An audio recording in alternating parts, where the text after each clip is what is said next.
तारिक के बेटे को लगी गोली। पाकिस्तान में हड़कंप। जन्नत और हूरों का व्याख्यान करने वाले मौलाना के बेटे ने घर में करी आत्महत्या। कुछ भी पता नहीं। जय हिंद दोस्तों, पाकिस्तान से एक बहुत ही दुखद समाचार सामने आया है। पाकिस्तान में जो मौलाना तारिक जमील जो कि हूरे और जन्नत की बात करते थे, उनके छोटे पुत्र ने घर में जो ऐसा बताया जा रहा है कि अपने आप को गोली मार ली। तो इस समय दुख की बात है। एक मतलब जवान बेटा बाप से पहले चला जाए तो हमारे में बहुत दुख मनाया जाता है, तो वाकई में दुख की बात है। परंतु मौलाना साहब जैसे कि बताते हैं दूसरों के बच्चों के लिए कि ज़िंदगी इस जीवन के बाद शुरू होती है, यानी कि मरने के बाद ज़िंदगी शुरू होती है और वो जन्नत में जाते हैं, उनको हूरें मिलती हैं। तो हम कामना करते हैं कि जैसा उन्होंने बताया वैसे उनके अल्लाह उनके पुत्र को भी जन्नत में वैसे ही हूरों से मिलवाएंगे, क्योंकि वो सारे उम्र यही बताते रहे हैं लोगों को, बहुत अच्छी तरह से डिस्क्रिप्शन देते हैं लोगों को किस तरह से मरने के बाद जन्नत में जाएंगे और जन्नत में क्या क्या उनको मिलेगा। तो वो सारी चीज़ें जो मौलाना साहब बताते हैं तो निश्चित तौर से उनके बेटे को तो ज़्यादा मिलेंगी, क्योंकि वो मौलाना जी के बेटे हैं। वैसे ये दुख की बात है। इस बात का भी कोई भी क्लियर नहीं है कि उसको साथ हुआ क्या। गोली लगने से मृत्यु हुई है ये बात तो क्लियर है, पर कोई भी अदारा अभी तक सब खुल के सामने नहीं आ रहा। जो सोशल मीडिया में खबरें चल रही हैं उनके मुताबिक कि किसी ने उनको गोली मार दी, जबकि ये बताया ये जा रहा है कि वो उनकी दिमागी हालत ठीक नहीं थी, काफ़ी दिनों से इलाज चल रहा था, उनको बिजली के झटके दिए जाते थे मौलाना साहब के पुत्र को, और वो उससे तंग आया हुआ था। कल वो घर में अकेला था, उसने गार्ड से गन छीन कर अपने आप को गोली मार ली। चलिए, जैसा ये कह रहे हैं वैसा ही सत्य होगा, पर जो भी हुआ ये गलत हुआ। अब मौलाना साहब को भी इतना दुख मनाने की ज़रूरत नहीं है, क्योंकि जब उनका मानना ये है कि ज़िंदगी मरने के बाद शुरू होती है, जन्नत में जाएगा, तो ये तो जन्नत के खास आदमी ना, इनका तो खास तालमेल है उनके साथ। जन्नत में कैसे जाते हैं, क्या मिलेगा, कौन जाता है, तो ये तो एज एजेंट का काम भी करते हैं जन्नत के एजेंट के तौर से। तो इनको लिए कोई परेशानी वाली बात नहीं होनी चाहिए, इतना परेशान होने की कोई बात नहीं। वैसे इस समय तारिक जमील साहब कनाडा में हैं, वो यहाँ पर है नहीं। अपने ट्विटर पे उन्होंने ज़रूर ये इस बात की सूचना दी है कि उनके बेटे के साथ ये हादसा हो गया। परंतु उनके जो छोटे बेटे हैं, छोटे नहीं बड़े बेटे हैं, यूसुफ जमील, जो इन्होंने अपने चैनल के ऊपर आके बताया कि किस तरह से हादसा हुआ। क्योंकि इस टाइम सोशल मीडिया में जो बातें चल रही थी कि उनकी हत्या हो गई या उनको किसी ने गोली मार दी, तो उन्होंने आके एक अपनी वीडियो में जाहिर किया कि इस दुख की घड़ी में हमारे साथ क्या हुआ, वो बताया उन्होंने। तो आओ दोस्तों वो भी सुन लेते हैं हम लोग क्या कह रहे हैं। ये हमें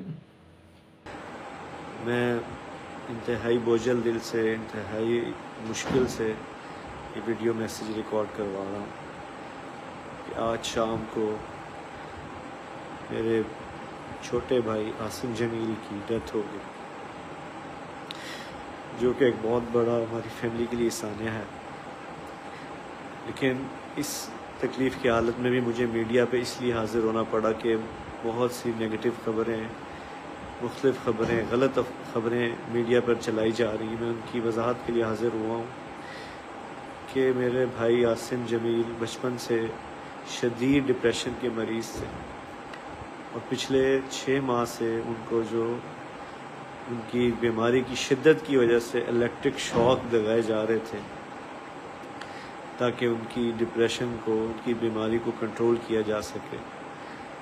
लेकिन उसके बावजूद भी उनको ये फाका ना हुआ और आज के रोज़ वो इत्तेफाकन घर में अकेले थे और उन्होंने अपनी तकलीफ़ और अज़ियत की वजह से बाहर सिक्योरिटी पे तैनात जो गार्ड था उससे बंदूक ली और उससे अपने आप को उन्होंने शूट कर दिया।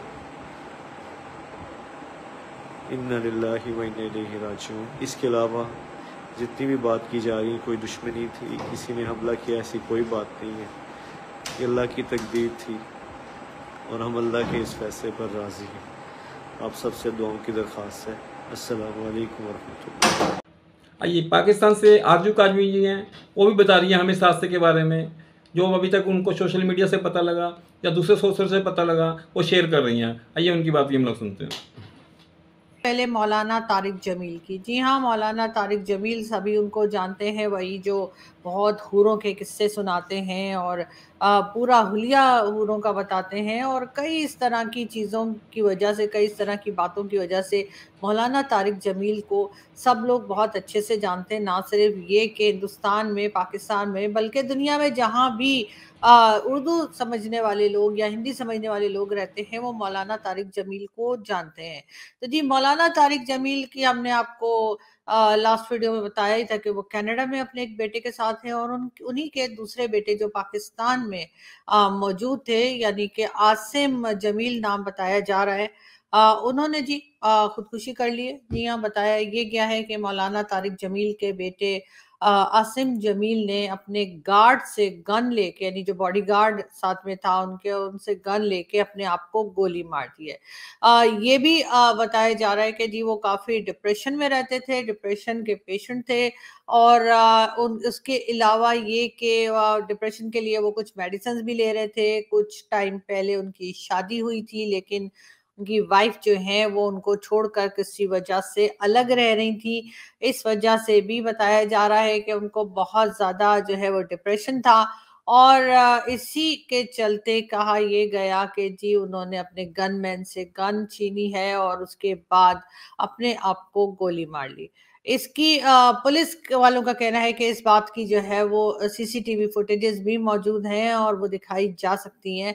अभी तक वैसे दिखाई नहीं गई हैं, लेकिन कहा यही गया है कि जी वो भी दिखाई जा सकती हैं। बहरहाल हम जो है वो दुआ करते हैं कि उनको जो है वो जो मौलाना साहब बताते हैं, समझाते हैं और लोगों को बताते हैं, तो वैसी ही जन्नत जो है वो उनके बेटे को नसीब हो। वैसे ये कि किसी भी बाप के लिए ये एक बहुत बड़ा सदमा होता है, और हम हरगिज़ नहीं चाहते कि कोई भी इस तकलीफ से गुजरे। लेकिन बहरहाल मौलाना साहब के साथ या उनके बेटे के साथ समझिए ये हादसा हुआ है, और मौलाना तारिक जमील जो हैं वो इस सदमे से गुजरे हैं, और हम दुआ करते हैं कि ऊपर वाला उनको सब्र अता करे। इस वक्त मौलाना तारिक जमील के बारे में यही पता है कि वो शायद कनाडा में हैं, और वो कनाडा से कब वापस आ रहे हैं, अपने बेटे के जनाजे में शिरकत करेंगे या नहीं करेंगे, ये हमें आपको बताने के लिए कुछ थोड़ा टाइम की ज़रूरत है कि हम देख सकेंगे मौलाना साहब वापस आते हैं या नहीं आते। हालाँकि इससे पहले जो हमने आपको मौलाना साहब की पिक्चर दिखाई थी उनके दूसरे बेटे के साथ, जो वो कनाडा में उस वक़्त मौजूद थे। अब एकदम से ये जब हादसा हुआ है, उसके बाद मौलाना साहब ने अपने ट्विटर अकाउंट पर भी इस खबर को शेयर किया है, और उनका यही कहना है कि हादसाती तौर पर उनके बेटे आसिम जमील जो हैं उनकी मौत वाक़ई हुई है। यानी कि हादसाती कहा जा रहा है। बहुत से लोगों का ये भी कहना था कि कोई अननोन गनमैन था, उसने गोली मारी है। बहुत से लोग इस किस्म की बातें भी जो है वो ट्विटर पे और सोशल मीडिया के ऊपर गर्दिश कर रही थी, लेकिन मौलाना साहब का कहना है कि ये एक हादसाती वाक़या है। साथ-साथ पुलिस का भी ये कहना है कि सीसीटीवी फुटेज मौजूद है, जिसमें कि मौलाना तारिक जमील के बेटे ने अपने गनमैन से वो गन छीनी है और उसके बाद अपने आप को गोली मार ली है। चलिए दोस्तों, आरजू कालमी इस बात की पुष्टि करती हैं कि जो वीडियो बना के उनके पुत्र ने डाली है और जो चल रहा है वो ऐसा ही होगा, जबकि वो उनको इस बात का शंका है कि जो पुलिस कह रही है कि उनके पास सीसीटीवी मौजूद है और वो किसी को कुछ प्रूफ दिखा नहीं रहे, सिर्फ कह ही रहे हैं। हो सकता है उनको किसी ने गोली मार दी हो, या ये खुद गोली भी मार सकते हैं, क्योंकि मानसिक हालत इनकी ठीक नहीं थी। अब आप लोगों के लिए थोड़ा सा समझने का विषय ये है दोस्तों, ये मैं इस समय इनके पास दुख की घड़ी है इनके ऊपर, मेरे को इनके दुख में बहुत इनके साथ सहमति है, सहानुभूति है। मैं इनके दुख में इनके साथ वो हूँ, शामिल हूँ। परंतु एक दूसरों के लोगों के लिए सोचने का विषय है कि एक मौलाना साहब जिन्हें जो अपने आप को जन्नत का ठेकेदार समझते हैं, जो दूसरे के औलादों के लिए बताते हैं कि मरने के बाद तुम यहाँ जाओगे, तुम यहाँ जाओगे, तुम्हें ये मिलेगा, ऐसी ये हूरें मिलेंगी, वैसी हूरें मिलेंगी। इनका अपना पुत्र देखिए आप कितने टाइम से मानसिक पीड़ा से गुजर रहा था, उसको बिजली के झटके दिए जा रहे थे। अगर इनका इतना अल्लाह के साथ टाइप था, इतने अच्छे इनके रिलेशन थे, तो ये अपने पुत्र को तो ठीक नहीं करा सके, ना ही अपने पुत्र की ऐसी हरकत पे इनको पहले से कोई आगाह हुआ कि ये ऐसा कर सकता है। वैसे ये पूरी दुनिया का मुसलमानों का कंट्रोल अपने हाथ में रखने की बात करते हैं, सारे मुसलमानों को रास्ता दिखाते हैं, क्या ये अपने पुत्र को ठीक नहीं करा सकते थे? अभी आपके लिए समझने की बात है कि इनकी बातों में और सच्चाई में कितना अंतर है। आप लोग इनके बहकावे में आकर जन्नत की तमन्ना करते हुए अपने आप को मत कुछ ऐसा कर लेना कि ज़िंदगी शायद बाद में मिलेगी, क्योंकि हमने ये सारा कुछ भोगा है। अजमल कसाब जो इंडिया में पकड़ा गया, जिसने नवंबर में यहाँ जिसने इंडिया के अंदर इतना बड़ा हादसा किया जिसमें सैकड़ों लोगों की जान गई, और उसने अपनी स्टेटमेंट में दिया, ये कोर्ट के अंदर प्रूफ है, डॉक्यूमेंट, कि जी मेरे को बताया गया कि मरने के बाद ज़िंदगी है और आप इस तरह से जिहाद करेंगे, इस तरह से मर जाएंगे तो आप हूरों के पास जाएंगे, 72 हूरें आपको मिलेंगी। इस तरह के मौलाना लोग ही हैं जो लोगों का दिमाग ब्रेन वॉश करके ऐसी हरकतें कराते हैं। परंतु अपने पुत्र के टाइम ये बहुत दुख मना रहे हैं और बहुत इस तरह की वो बातें कर रहे हैं कि नहीं ऐसा नहीं, ऐसा नहीं। तो आप लोगों के लिए समझने की बात है कि मौलाना की करनी और कथनी में कितना अंतर होता है। तो प्लीज़ आप लोग थोड़ा सा उसको अपने दिमाग का इस्तेमाल कीजिए और इन सारी बातों से दूर रहिए। नमस्कार दोस्तों, अगर मेरी वीडियो आपको पसंद आए तो प्लीज़ इसको लाइक और सब्सक्राइब जरूर कीजिएगा। बहुत बहुत धन्यवाद।